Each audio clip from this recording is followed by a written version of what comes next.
Hi there. You have no idea how lucky you are to get this podcast. It's a beautiful day out, but my children, as they grow up, are more interested in spending time with their friends than their papa. So I'm stuck doing the Persiflagers podcast, a review of the infectious disease literature with commentary for the first 2 weeks of April 2009. Remember, if you're sick of this intro, skip ahead to the next chapter, assuming, of course, you're listening to this with an enhanced podcast. This is on iTunes, as you probably know. And if you like it, go to iTunes and feed my ravenous ego with a glowing review. This is brought to you by Puscast LLC, the publisher of the Persiflagers Annotated Compendium of Infectious Disease Facts, Dogma, and Opinion, your uber-hyperlinked electronic guide to infectious diseases at puscast.com. Remember, this is CME accredited, so when you're done, take the quiz and get a half an hour of free CME. Thank you, Legacy Health System. Because it is CME accredited, I must mention my conflicts of interest. Besides the stupendous amounts of cash I generate from donations on this podcast, hint, hint, I don't have any conflicts of interest to mention. Now, because, as I've said many times before, the world needs more Mark Crislip, remember, you can read me. Oh, wouldn't that be fun? I'm made of Braille. You can read my writings on science-based medicine, where I participate about twice a month, Rubor, Dolor, Calor, Tumor, my infectious disease blog, and of course the Quackcast, a review of supplements, complementary, and alternative medicine, i.e. scams, also available on iTunes. Finally, remember the literature is on the website and can be linked directly from the enhanced podcast. Now, for those of you who have skipped ahead from the intro, I cheated. I'm going to give one last advertisement. I will be giving a lecture on Lyme disease at the Science-Based Medicine Conference that just precedes the amazing meeting in Las Vegas. You can find out more information at either the Science-Based Medicine blog or the James Randi Educational Foundation for TAM7. And now, with no further ado, although this podcast sometimes feels like you've stepped in some ado, we move on to the literature. You remember cowpox, don't you? It was the first vaccination, and Jenner used cowpox to prevent people from getting smallpox. Cowpox is still around, and you get it from cows. Or do you? Dun, dun, dun, dun. It turns out there were 2 clusters of cowpox with a unique strain in both Germany and in France. Both of them came from people who got it from their pet rat. Evidently, there's a rising popularity of rats, and this isn't the cute white rat. This is the brown rat, the Norwegian rat, the wharf rat, the rat that came from China and brought us the plague. This is the rat the people are keeping as pets, and this is the rat that has spread cowpox. And here's a bit of epidemiology I did not know. Cows were wrongly presumed to be cowpox reservoirs. Wild rodents are now considered to be the true reservoirs. Cows, cats, zoo animals, and humans are only incidental hosts. Generally speaking, it's a bad idea to share various bodily fluids with other people. And this can occur inadvertently or even advertently in the hospital. The British Medical Journal has an online review of all the cases of hepatitis B that are associated with shared devices in the hospital. These are often associated with breaches in infection control measures, but multi-dose vials and glucose blood monitoring systems are the usual culprits. It's not the disposable lancet that is associated with the spread of hepatitis B. Now, I'm sure the British Medical Journal loves blaming a disposable lancet, but rather the other material that you hook the lancet up to and subsequently measure the glucose with. These things become contaminated with microdroplets of hepatitis B containing blood and then inadvertently passed on to the next patient. When at all possible, avoid sharing anything between patients, especially if there's blood involved. Now, this study looked at mortality in HIV disease, i.e. who is likely to die. They found that for blacks and women and IV drug users, they were more likely to die of HIV than white male non-IV drug users. And I looked at the data more carefully and found that when adjusted for length of time on heart, the risk for being an IV drug user or black disappeared as a risk factor for dying, but did not for women. So part of the reason why people die disproportionately of HIV disease is they don't get the care they need to combat the HIV, which I don't understand because the healthcare system in the United States is open to one and all. But why women are more likely to die of HIV disease even when otherwise matched with their male equivalents is not known. When do you start antiretrovirals for HIV? And part of the problem with this has been over time the therapies we had available to treat HIV have changed, so the old data may not be as good as the most recent data. CD4 counts of about 350 are probably your best bet for starting antiretrovirals. Now, this study looked at 18 prospective cohort studies on HIV patients and tried to determine what happened long term. They found that if you waited till the CD4 counts were 250 to 350, there was a 28% higher death rate and AIDS rate than those who had their antiretrovirals started with CD4 counts between 351 and 450. Now, this was not a prospective trial, but an analysis of a bunch of other trials. Still, it is fairly compelling information to suggest that 350 and above should be the CD4 count for starting antiretrovirals.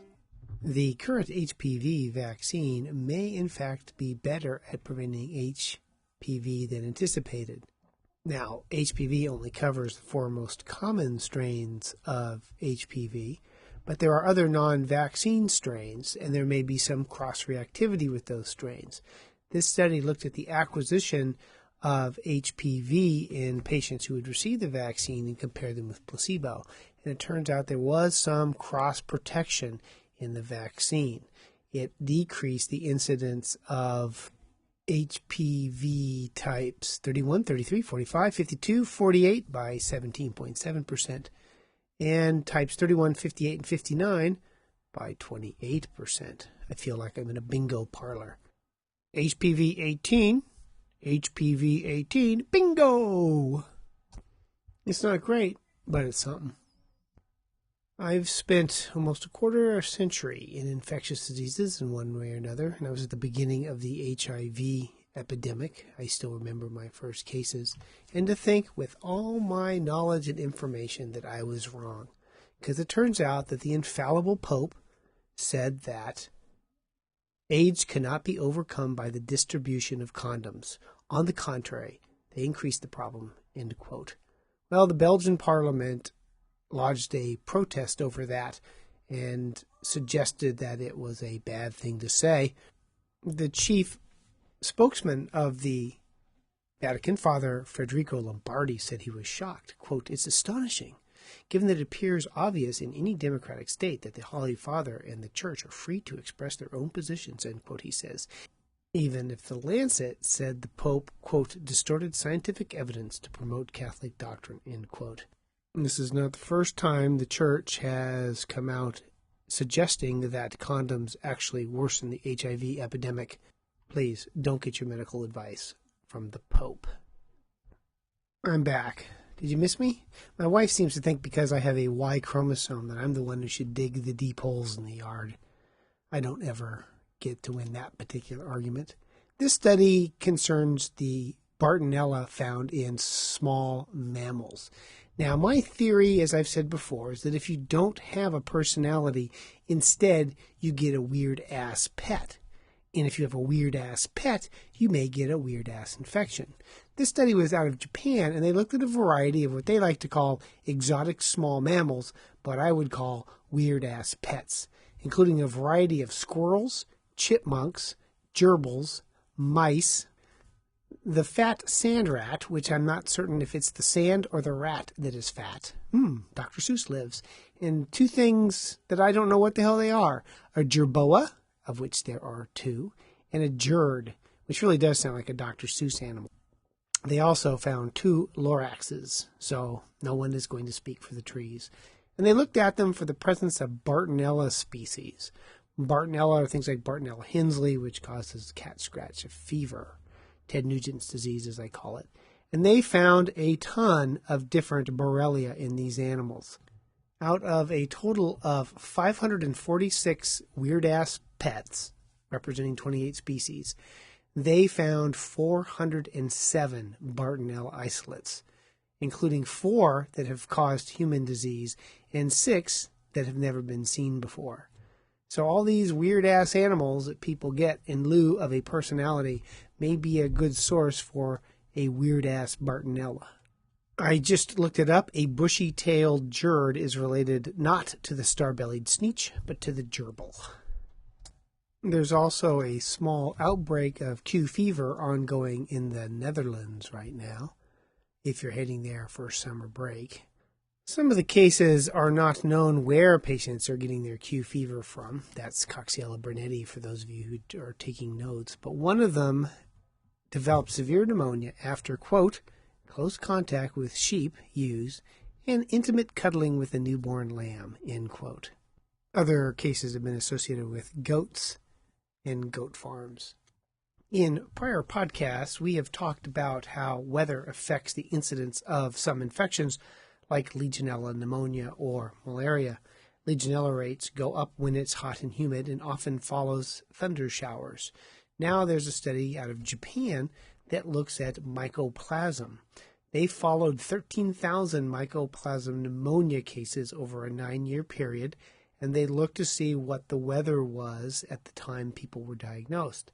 They found that for every degree centigrade increase in the average temperature and every 1% increase in the relative humidity, the rates of mycoplasma went up. The causes of atypical pneumonia appear to be spread more easily when it's warm and moist out. So, come August, hold your breath. You can do a meta-analysis. You can do a systemic review. But if you're manly men who do manly things in a manly way, you do a systemic review and a meta-analysis.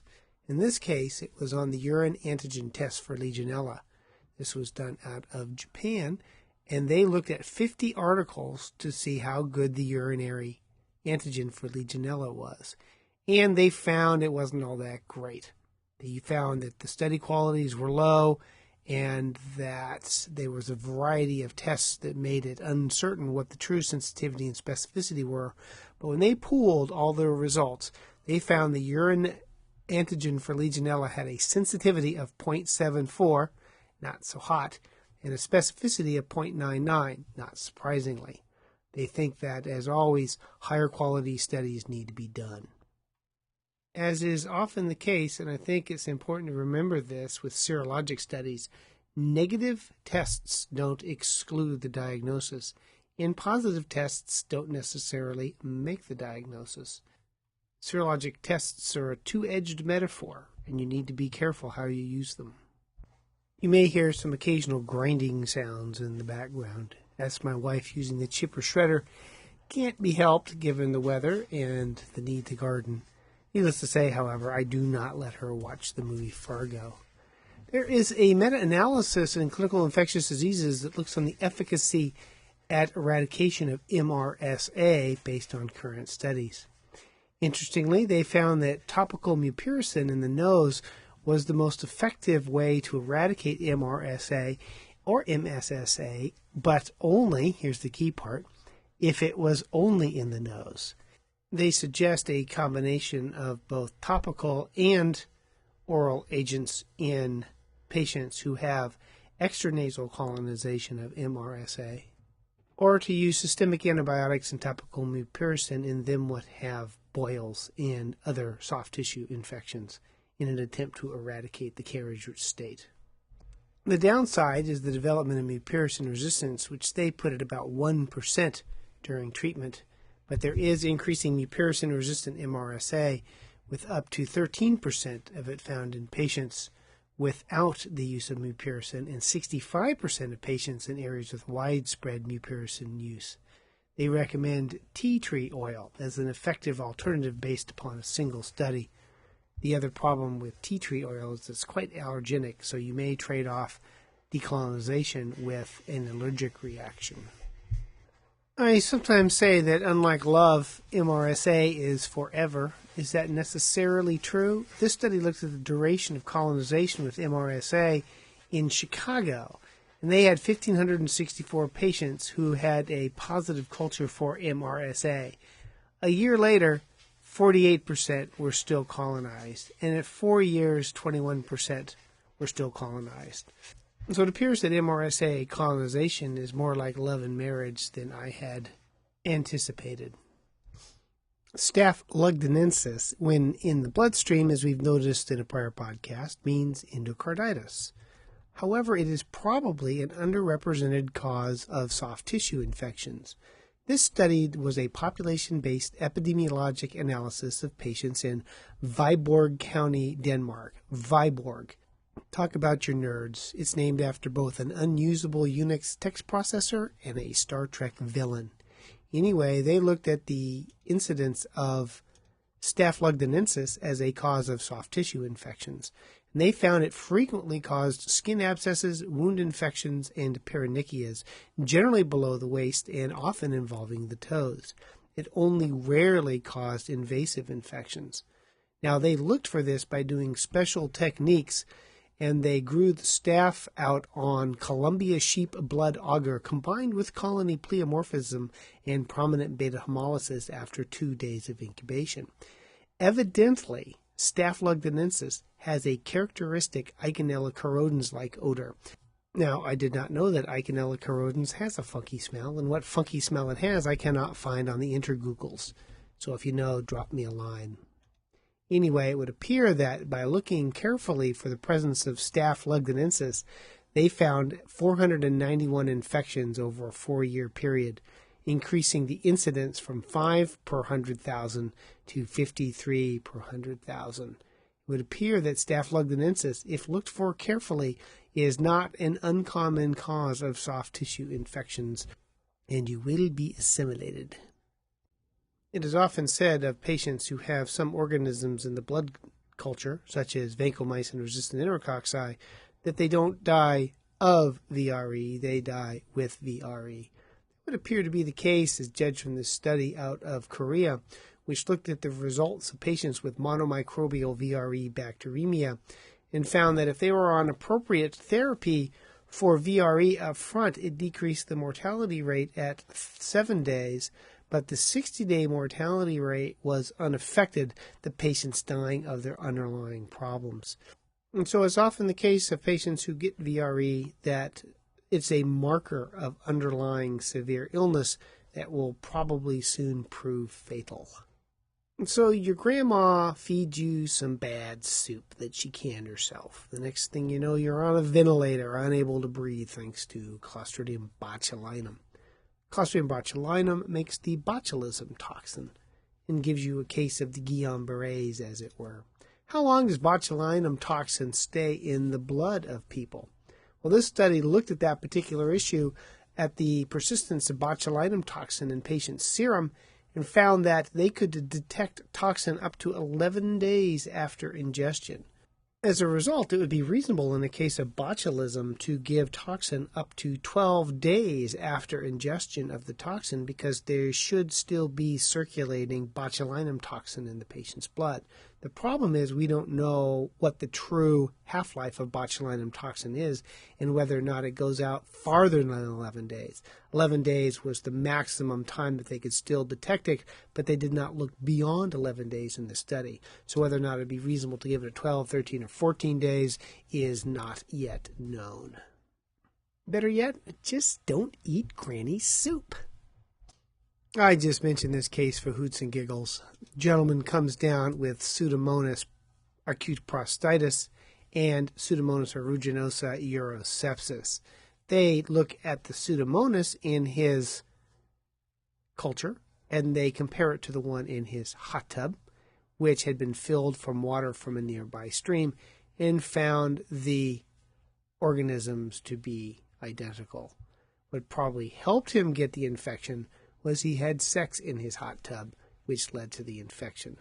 I only mention this because, one, it's good for hoots and giggles, but about a decade ago, I had a lady who came in with Pseudomonas urinary tract infection and bacteremia, and her only risk factor was sex in a hot tub. I should have written it up, but there was a review maybe 20 years ago in Clinical Infectious Diseases of hot tub-associated infections, and the vast majority of them were STDs. This is a negative study, which is always a bummer, but we've talked in prior podcasts about how statins may alter the outcome in sepsis by decreasing mortality. This study looked at the use of perioperative statins in cardiac surgery, and unfortunately it was not associated with a reduction in the rate of postoperative infections, so statins were of no benefit. Bummer. But I'm also not surprised, given that if statins work for sepsis, it's as an immunomodulatory, and if patients get infections in the OR, it's not due to too brisk an immunomodulatory state, but due to the trauma of surgery. So I wouldn't give up on statins yet as a modulatory agent in infections, but I'm not surprised it did not work as a surgical prophylactic. The first sentence of this study is certainly a truism. Quote, "There is still no consensus on the most appropriate strategy for treating osteomyelitis of the foot in patients with diabetes." That's certainly true. Some authors, they say, suggest the infected bone should be removed, but others suggest a strictly medical approach. This study looked at needle puncture versus transcutaneous bone biopsy to see if patients had osteomyelitis, and found that the needle puncture was not as good as bone biopsy, missed organisms, and in some patients missed infections altogether. So it would appear, when compared to transcutaneous bone biopsy, a needle biopsy of the diabetic foot is insufficient to establish both the diagnosis of osteomyelitis and to establish the microbiology of osteomyelitis. I tend to fall into the cut all the bone out camp of diabetic foot infections. It came from Vancouver Island. Da da da da. Now, I live in Oregon, and just north of us is Vancouver Island, part of Canada. Now, since 1999 in British Columbia, there's been an ongoing outbreak of Cryptococcus gattii infections, and now genetic typing of the organisms found in Washington and Oregon show that it's coming our way. They found cases in both animals and in humans, not that humans aren't animals, of Cryptococcus gattii that is identical to the strains found in Vancouver Island. There's also a cluster around Puget Sound. So Cryptococcus has escaped Vancouver Island. Thank you, Homeland Security. I thought you were checking people at the airport. And given that it grows in the forests of Vancouver Island and that the forests of the Great Pacific Northwest are identical, I expect that we will start seeing increasing numbers of cases of Cryptococcus gattii in the Pacific Northwest. In fact, I had a case of Cryptococcus meningitis last week in a normal person. I do not know whether it's neoformans or gattii yet. There are certain things I never want to hear, like the zombie apocalypse has started, or the title of this article, Emergence of New Forms of Totally Drug-Resistant Tuberculosis Bacilli, Super Extensively Drug-Resistant TB, or Totally Drug-Resistant Strains in Iran. Talk about depressing.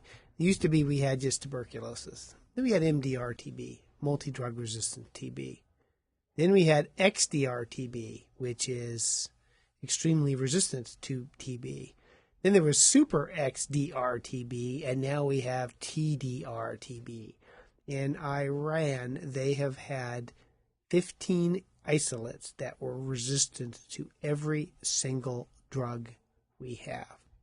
The prior administration referred to Iran as part of the axis of evil. I think it's part of the axis of don't inhale when you're in that country. Jesus. The last sentence of the article says, now the next question is how one should control and treat such cases. You can't treat them. So unfortunately, you have to lock them in a room and throw away the key. Jesus. Maybe the Pope can involve himself with that instead of worrying about condom use. Yes, I'm bitter and I'm not letting that fly. So, what do rings on your fingers do from an infectious disease point of view? Well, this study looked at the carriage rates of bacteria on hands of people who did and did not have rings. Those that had rings were more likely on the ring hand to carry both non-fermentive gram-negative bacilli and Enterobacteriaceae, about 2 times more than those who didn't wear rings on their finger. Then they had people shake the hands of people wearing sterile gloves, and they then cultured the glove and found that they could not have any increased passage of organisms because they wore a ring. What was not specified in the article was whether or not the hand with the ring was the same one they used to wipe their butt. I think the take-home message of this particular study is when you foam your hands, you should make sure you get around your wedding band. And if you have other rings that do not declare your marital status, perhaps you shouldn't wear them. And I think it'd be safe to say, don't wipe your butt with the hand that has your ring. As we bring this fascinating Puscast to a close, I will mention that I am in the middle, or almost to the end actually, of a major restructuring of the Persiflager's compendium. And that's why there haven't been updates for a while. Once I get done with the structural reconfiguration of the compendium, it will be updated again. But that's it for this Puscast, the Persiflager's Puscast. Review the infectious disease literature with commentary. This is CME accredited, so listen, take the online quiz, and get a half an hour free CME. Thank you, Legacy Health System. Brought to you by Pusware, LLC, publisher of the Persiflager's Annotated Compendium of Infectious Disease Facts, Dogma, and Opinion. Your Uber hyperlinked electronic guide to infectious diseases at pusware.com, soon to be updated again. Don't forget the world needs more Mark Crislip. So, listen to my Quackcast, a review of scams, read my blogs, Rubor Dorlor, Kaler Tumor, and my occasional entries on science-based medicine. And please come attend the Science-Based Medicine Conference preceding the TAM7 in Las Vegas in July, where I'll be talking on Lyme disease, my favorite citrus. If I was the keynote speaker, it would be a key lime talk. God, I'm funny. Anyway, bandwidth ain't free, so feel free to purchase the compendium and support the podcast. It's copyright 2009 under the Creative Commons license. The music is by my son when he was 12. Now he's 15, improvising on the guitar. And as always, thank you for this most interesting consultation and allowing me to participate in the care of this most difficult case. I will continue to follow along with you. Thank you. In dictation, goodbye.